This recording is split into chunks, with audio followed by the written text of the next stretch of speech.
Hi, I'd like to talk to you about a very famous company that's been around for quite some time on the internet now, and that company is eBay.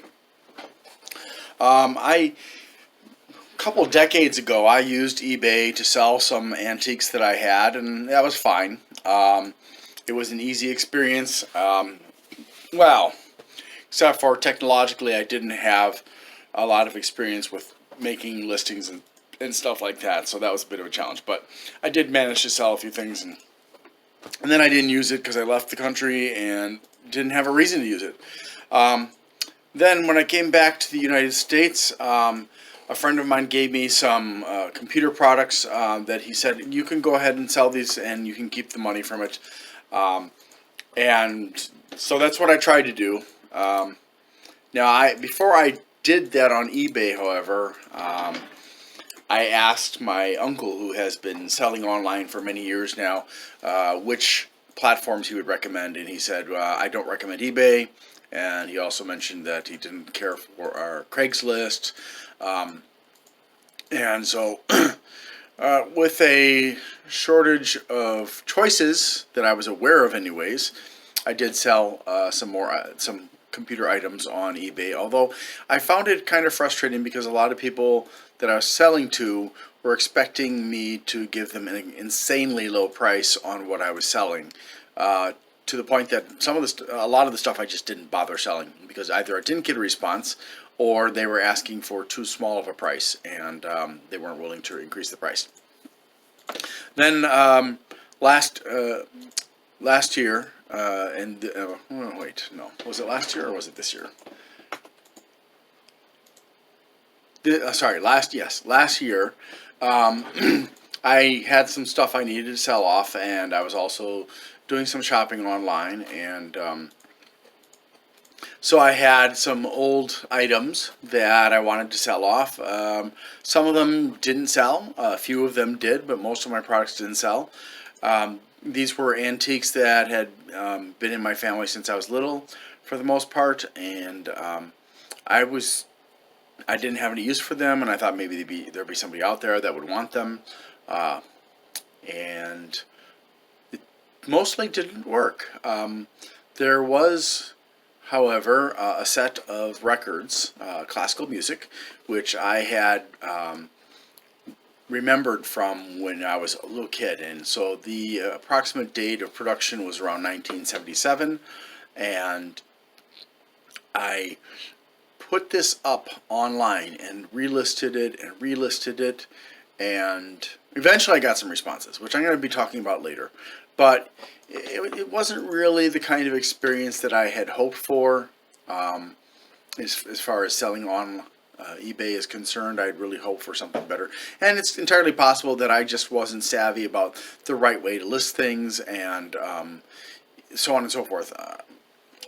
That's entirely possible. So what I'm going to do is in the next part here, I'm going to share with you some experiences I had as a buyer and as a seller. And I hope that this will be instructive for you, in order to help you evaluate whether or not eBay would be a good choice for you. I don't really use eBay very much anymore, and partially because of some of the things that have happened. But thank you very much for watching, and I hope that this will be of assistance to you. So as I said, I had some mixed experiences on eBay. One of the experiences that I had actually wasn't on eBay. I saw this somewhere else. I believe it was on Facebook, where there are a lot of scams running in the marketplace. It was on Facebook. So the car was listed on Facebook Marketplace, and they claimed that it was going to be sold through eBay. So I contacted the owner because I have specific requirements in order to make sure that the person who is selling it actually has the ability to sell it and isn't just taking photographs of cars off the street or whatever. So I asked for two things: pictures of the interior and exterior, and also the VIN. So I wrote to the supposed owner, Paula Evans, and looks like a lovely young lady. and she said she's a medical nurse, and she gave me some information about it. $1,400 for a vehicle that has 119,820 miles on it, and it's in very good condition, blah, blah, blah, blah, blah. So it comes with a clean title under her name. She's selling because she doesn't really need it. She wanted it after divorce with her ex-husband, and oh, God bless me. Oh, thank you. So I wrote, okay, please share photos of the exterior and interior as well as the VIN so as I can check it. So now you notice here, I already asked for these photographs and the VIN, and she didn't provide either of them. She just provided some information about her car. We assume it's her car, right? And then I asked again. So she wrote back. Okay, now she's back in Billings, Montana. Okay, so she moved from wherever it was before to Billings, Montana, and these are some very nice photographs of a car. In fact, they're so good, I would almost be inclined to say, based on my experience with looking at used cars for sale, that these pictures were taken at a dealership, not taken by an amateur like her. And so that was, just a minor consideration, but if you do a lot of shopping around and you look at dealership photos, they have a certain feel to them. They usually have certain backgrounds, and so you're not going to feel the same way as you feel when you look at one being sold by an individual. So again, I wrote back and I said, please send me the link for the eBay listing and the VIN, because she had said it was listed on eBay. And I'd also said, it's a gorgeous car. Please send me a photo of the title. I'm very interested. And no answer. And I'm still waiting for the VIN and eBay URL. No answer. And so I wrote to eBay and I gave them all this information, and that there was another car that I'd found that had the same MO on it. And I let them know that it appeared that they were besmirching the eBay name by indirectly by scamming people out of a vehicle. So, I didn't actually do this, but what I should have done was to take these images and put them into a reverse search. And I'm going to do that right now for you, actually, if it'll allow me to copy it. Nah, I don't want to do any of those. I just want to copy it. All right, well, I will download this one. While I'm waiting for that, I'm going to go to TinEye, which is car.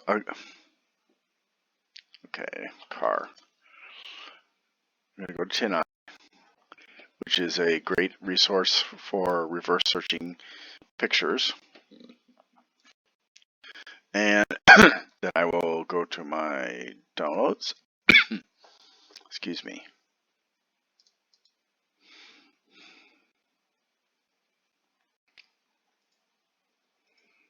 Come on, open up.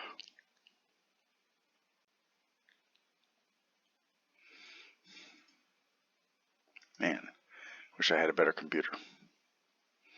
Okay, so we're going to copy it, and we're just going to go into TinEye, and then you go to this thing here, and you paste it. You can actually paste an image in there.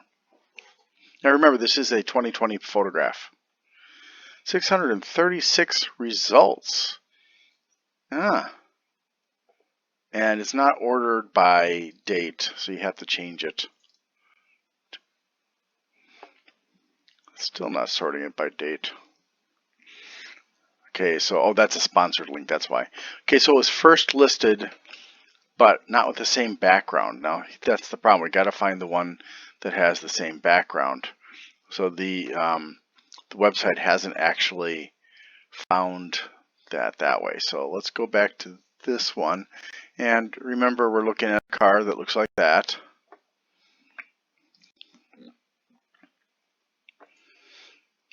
So it looks like that. Okay.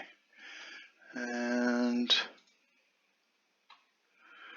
now usually it's not hard to find cars or things like this online, but less unique things like cars are more difficult, which is why we're not seeing anything listed here. But these are mostly, if not all, what appear to be dealer photos. I don't know why it hasn't actually managed to match me up with the exact photograph. But anyway, okay, so I'm not going to waste a lot of time on that. I'm going to go back to this here. So I wrote to them, to their spoof, spoof at eBay.com, and I got a response. And all right, so this is okay. So they said we're going to review it, and thank you for forwarding the suspicious email you received. The email is a spoof, also known as a phishing email. That's it didn't come from eBay. They're working to disable any websites it links to. Copies of any emails we sent you about the status, blah, blah, blah. So they confirmed what I had suspected was that that person was trying to scam me out of $1,400 and whatever other charges she was going to try to get out of me, or he was trying to get out of me. And most likely they deliberately chose a woman's account because I'm a man and I would respond more positively to a female. But that wasn't the only one I found. I found another one, a Honda CR-V 2007, and I saw the Hand of God outreach message about your car, and I would like to know more. Told them about my car, sent photos inside and out, and the VIN. And so Alice Wilson wrote back, and it's in perfect condition. She's at Air Force Base in Nebraska, Offutt, whatever that is, and then transferred to Elmendorf in Anchorage, Alaska. So she doesn't need it.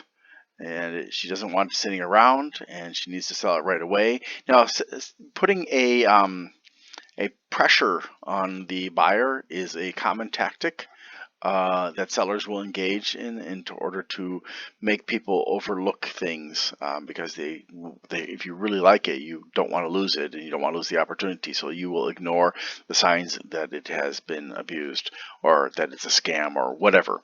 So you can see here that she's now. I never tried to contact the Air Force to see if this person existed or anything like that. So, so I asked, how's the transaction going to work? Where's the car located? What is the VIN? She's at the Offutt Air Force Base, and she did not answer my question about how we're going to make the transaction in specific. But the original message that I had seen was on Facebook, and it was listed on eBay according to the message, and is in the buyer protection program. So lots of stuff to make you feel comfortable. But a buyer protection program, if she's in the buyer protection program as a seller, well, that isn't necessarily going to do anything. All buyers are in the protection program, really. So she did not answer my question about the VIN. And she just sent me this, a bunch of pictures of the car. So it looks like a nice car, and it's parked at somebody's home. So I asked for a link to the eBay listing. I asked for a link to the VIN in the eBay listing. And I also said it's a gorgeous car. So finally I sent it to spoof at ebay.com saying, hey, this looks like it could be a scam. I wanted to let you guys know about it, even though it's not on your website, or maybe it is, I don't know. And I got, just as with before, I got a response. This email is a spoof. So this is a case where eBay was not actually involved, but they were implicated by the criminal, and they were able to help me confirm that the person that was selling was a scammer. So that's one situation I had as a with eBay as an external person, not directly involved in a buying and selling situation, but still. I was very pleased with eBay that they responded fairly promptly. I mean, it did take, well, not fairly promptly. It did take several days for them to actually research it and give me an answer back. I mean, I sent it on the 14th. I didn't get an answer back for either of them. Well, one of them on the 20th, the other one on the 26th. So, pretty slow response time. And gosh, if that situation had been true where she really needed to sell it by March 25th because she was going up to Alaska, I would have missed out on the car. But all in all, I was happy with that. Now, recently, like I said, I was selling a Funk and Wagnalls 1977 collection of classic musical discs. You know, the old kind, the old black ones that are made of plastic, and the music is engraved in little tracks. I had posted it a couple of times, and I got an offer of $120. Wow. Okay. So I was pretty stoked about that. And then I saw this. Hello, seller. I would like you to accept my offer and text me at this phone number for more information to make the payment. Also have more pictures of the item. Cheers. Now, warning to you, if you're going to use eBay for buying or selling, don't go off of eBay to buy or sell. You can communicate with the person however you want to, but if you don't communicate with the person via eBay, then you have less proof to support your claims when there is a problem as a buyer or a seller. So if you ever get a message where they want to communicate with you right away via a phone number, then you should take that as a red flag and be very suspicious and very cautious with the person. And so let's see. Let's see if I have this one still saved. Nope, it seems to be. Oh darn. I thought I still had the messages for that one, but basically what ended up happening is I referred this after a couple of messages with this person, this criminal. I referred it to the eBay scam department, and there was another reminder, and then I contacted Spoof to let them know what had happened. And if you want to pause, you can read the entire description there. And so it was clear to me that this person is a scammer, and I asked them what they thought about it. And the response that I got, well, was pretty predictable. So we'll review, and then I did not want to be scammed by this person, so I canceled the order. And wait a second. Nope, that's a different one. Hold on. I didn't. I guess I got. I did get a response. I don't seem to have saved it, but I did get a response from eBay saying yes, it was a scam. This account was compromised or something like that, and we don't recommend that you go through with the deal. And I canceled the order, and then I got another contact from a different account. And this contact also, darn it, I can't show it to you, but this contact was basically doing the same thing. Let's see if I can find anything here. Nope.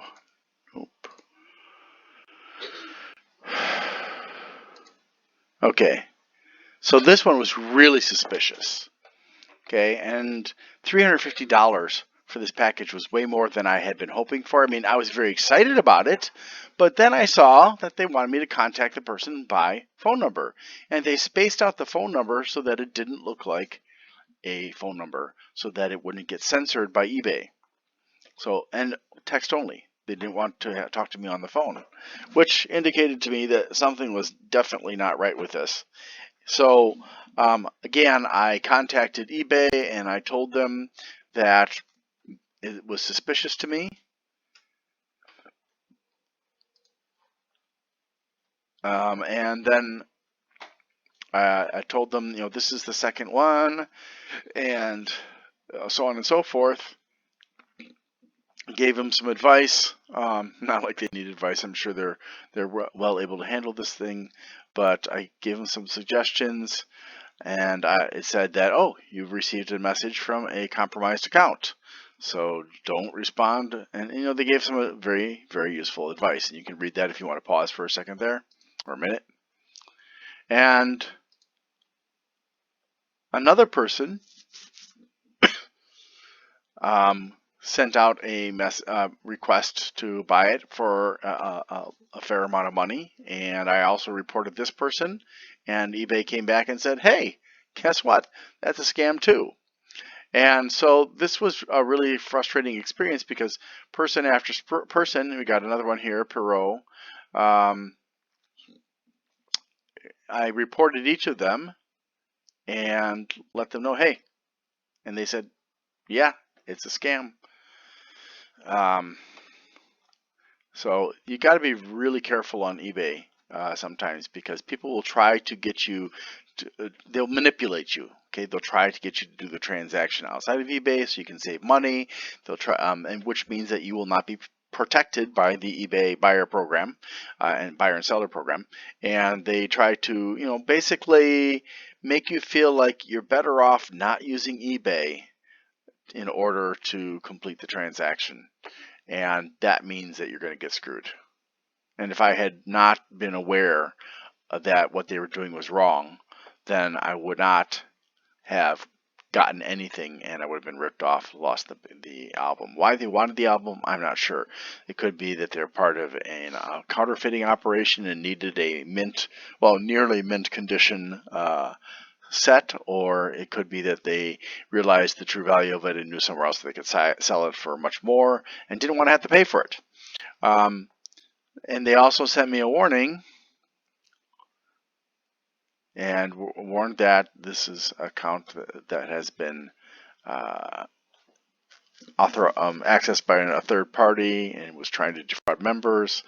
And so they sent me a few warnings about that. And I got another one. Okay, so, and the English is horrible. Again, offering $350 and saying, send the email. What? It's very confusing because of the English. From your email, please send only the eBay item number 2940497842000 to pricelessdave@outlook.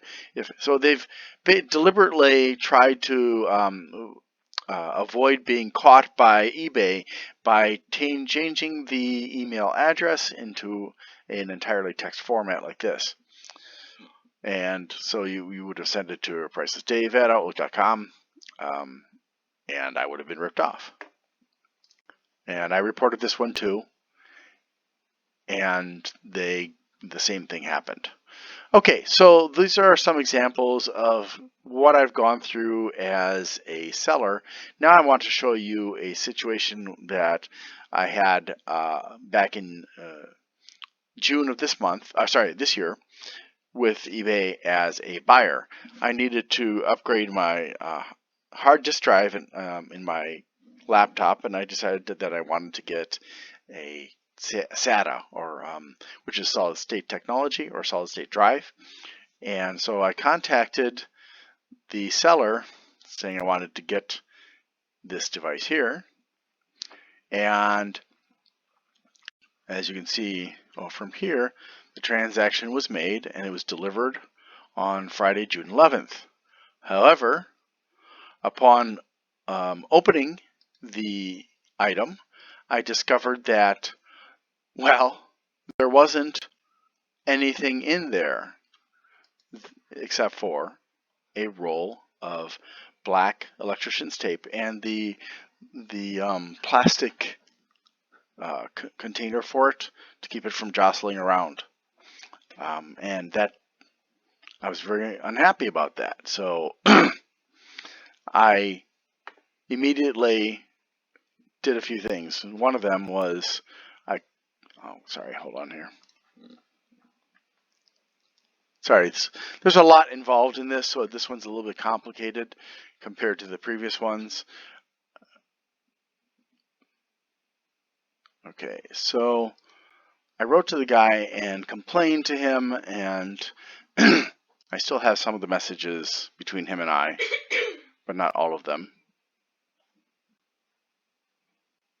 Oh my gosh. Come on, eBay. Right when I want to show this stuff, you're going to poop out on me, hey? All right, so let's try and just reload this. And while it's reloading, we'll take a look here. And I said to him, hey, I ordered this. You sent me this with a roll of tape in it, and I see that there's another guy who complained also about you scamming him. And he says, yeah, whatever. Seems like you talked to the other guy who tried to scam me. Good luck, the product was made at the post office, so all that is evidence. No, it actually isn't evidence. I used to work at the post office, and that's nonsense. And I said, well, and so my response to him was, and I said, all right, y'all are scammers. I've been selling on eBay for years, and all of a sudden y'all say I sent empty boxes. And so what I noticed is after I saw, let's see if I can get into it now.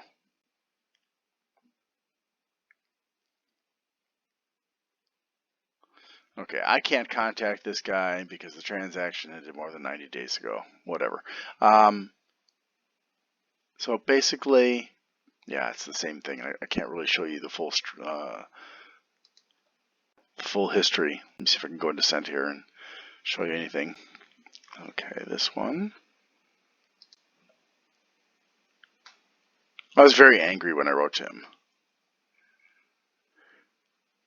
because, I hadn't expected anything wrong. He had lots and lots and lots of positive reviews. And if you go into his feedback profile, you'll see he's got a huge number of positive reviews and only a small number of negative ones, like this one here. He says this. There was actually two others in here, mine and another guy's. Another guy eventually rescinded his, and mine got removed by Brian because he didn't like something that I had said in it. Basically, I called him a thief, so he got it removed. And then he posted on my profile, which is I also got eBay to remove, but he claimed that I was the thief when I was the one who had been ripped off. And this guy sent, apparently, supposedly according to this seller or buyer, he sent a motherboard that was puked on. Now, I don't know what's going on with this guy, because reviews will appear and negative ones will appear and disappear, and it just is kind of confusing for me. But if you look here, he's basically got an attitude. Now, when he sent this one about the post office, knowing what I know as a former mailman, I said to him, okay, then go to the post office and file a claim because I didn't receive it. He did not respond to me after that at all. So I contacted eBay and I told them what had happened, and I spoke on the phone, and the lady said, okay, we're going to process this, and we're going to see what we can do to help you out with this.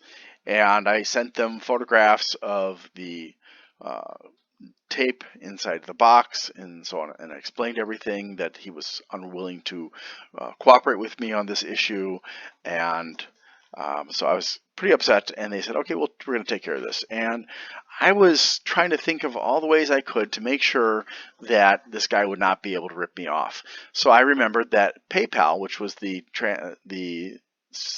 program or company I'd used for the payment, that they had a consumer protection program too, and that they were affiliated with eBay in some way or other. And so I decided, well, I'm going to cover all of my options here. I've reported it to eBay. Now I'm going to report it to PayPal.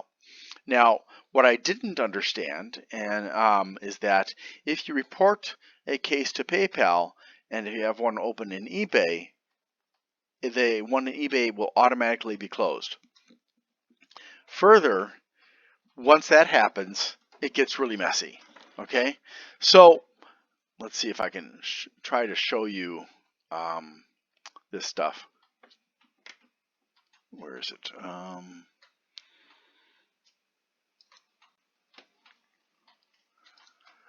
So this one was a confusing one.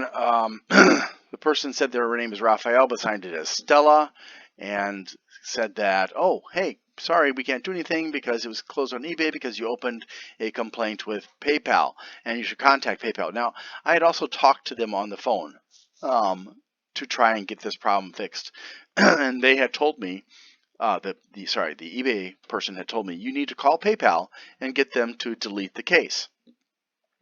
Now, what had happened is after I had filed the complaint with PayPal, they had two email addresses for me. One account that I basically didn't use anymore, and then the other account. They only sent a response to me via after the phone call I had with them via the account that I didn't use anymore. So by the time that I actually noticed that there was a message in there from PayPal, the whole thing had been closed out. So when I called up, PayPal again, they were like, well, sorry, we already closed it because you didn't respond. And I said, well, I'm sorry, I didn't respond because you guys, contacted an email address that I don't use anymore.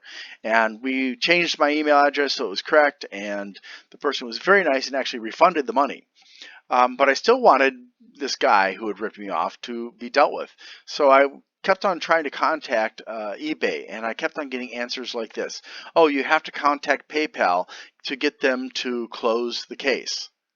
Okay, and I indicated the case is closed. It cannot be deleted. And I talked to Belle and Carla, and it cannot be deleted. And I got increasingly frustrated because I got really stupid responses. And here are actual photographs of the package. There's the information to and from. This mark on here is something that's put onto a package when it goes through the post office through the sorting, manual sorting. And of course, there's the tracking number. And then this is the actual thing that I received. And that's the back, just to show that, it's got nothing useful on it. And so I sent message after message to these guys, and I kept on getting these really incompetent and frustrating answers from them. Let's see if I can show you some more here.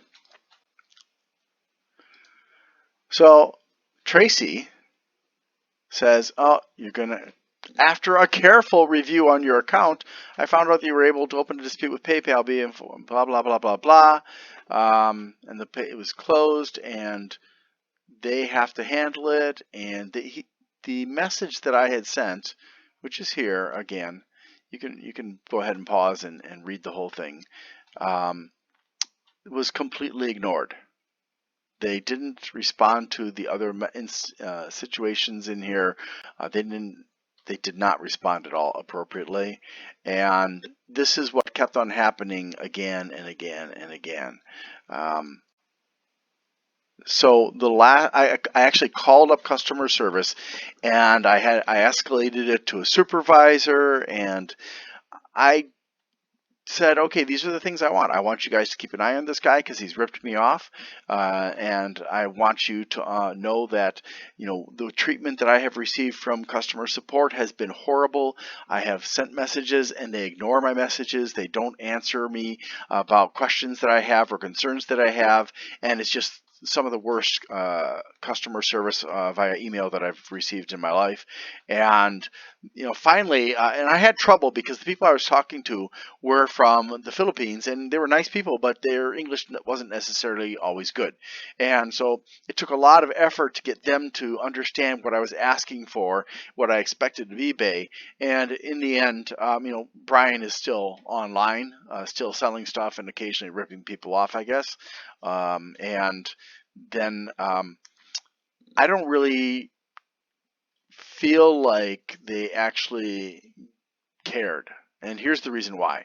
After I got done talking to them, I got this message from Lane. We've received an email regarding your request for the item I ordered. I do understand where you're coming from right now. My apologies on what you have experienced. I do appreciate you bringing this to our attention regarding what? There's nothing. I'm sorry to hear you're unhappy with the feedback you've received. I understand how frustrating it is to get feedback you feel is undeserved. Note, however, that feedback does not impact on your seller metrics. I wasn't a seller. I was a buyer. And feedback always impacts you as a buyer and seller. I suggest contacting the buyer and trying to work out an agreement that satisfies you both, ignoring the extensive number of times that I had informed them that I tried already, and that they could easily see that if they look at the messages between him and I. Once you resolve the buyer's concern, I'm not the buyer, I'm the seller. Why is he telling me to contact myself? So, this shows inattention, right? and feedback revision process. If that doesn't work, you can add a reply to the feedback you received, which I actually did. And eventually, talking to the supervisor, I got it deleted. And they they will review comments that violate eBay policy if you report them.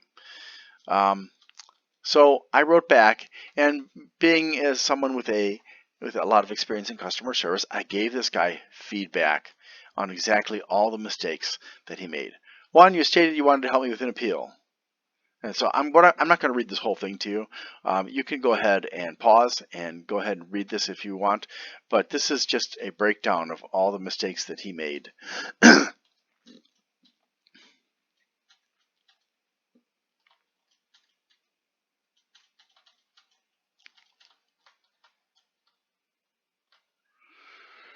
And I asked for a callback. I never got a callback, by the way. The situation was not, I mean, I understand that I made a mistake in that I should have not contacted PayPal, but I didn't understand that at the time. All I understood was that I wanted to protect myself from being further ripped off by this guy, and I wanted to make sure I got my money back. And I don't know what would have happened if I had not contacted PayPal. I don't know, because this guy had a lot of good reviews. I don't know if they would have even bothered to do anything for me or not. But based on my experience on the phone, where I had a lot of difficulties communicating with these people, and the email where the responses were absolutely ignorant and ignored what I was asking and what I was saying, and basically I felt very, very much as if they didn't care. And I'm sorry that it's hard to convey this to you through what little I do have to show you, but trust me when I say I'm very good at customer service, and what was done to me was not as bad as, say, Greyhound or Columbia, or there's a couple of tax return companies that I sampled, like 1040.com and 1040now.net or something like that. Those were even worse. But you know, I just was astonished after all the good work they had done in helping me to uncover scams, that here I had been scammed, and they kept on saying the same thing over and over again. Call PayPal. You have to have them delete the case. And I would call PayPal, and they say, we can't delete the case. It's already closed. And so I'm just very thankful that PayPal worked with me and gave me a voucher to replace the money I had lost, which I used to buy a replacement. Which is that one right there. So this one worked just fine. Super band, awesome stuff. Did a great job. It took a few days to get it to me, but it came and it was perfectly fine. Absolutely no problems with it. So what I'm saying here is, you're going to get good experiences and bad experiences. My experiences overall with the team that handles scams was positive, except for this one. And that was partially my fault. But at the same time, the customer service people on the phone and email were not really willing to pay attention to what I was saying and writing. And that was a very, very, very frustrating experience. And I imagine that I will, in the future, if I keep an eye on Brian, that I will see further negative reviews about him. So what can I say? I don't feel like necessarily eBay is a horrible place to use. I have had good experiences on there buying and selling, and I've had a lot of scam problems, and I've also had this particular scam problem where the customer service was absolutely pathetic. I mean, I could do a better job than they did while I was sleeping. So I guess it's up to you. Just wanted to share this information with you so that you can keep an eye on things and, make a more informed decision about the risks of using eBay. Thank you very much for watching, and I hope you have a great day.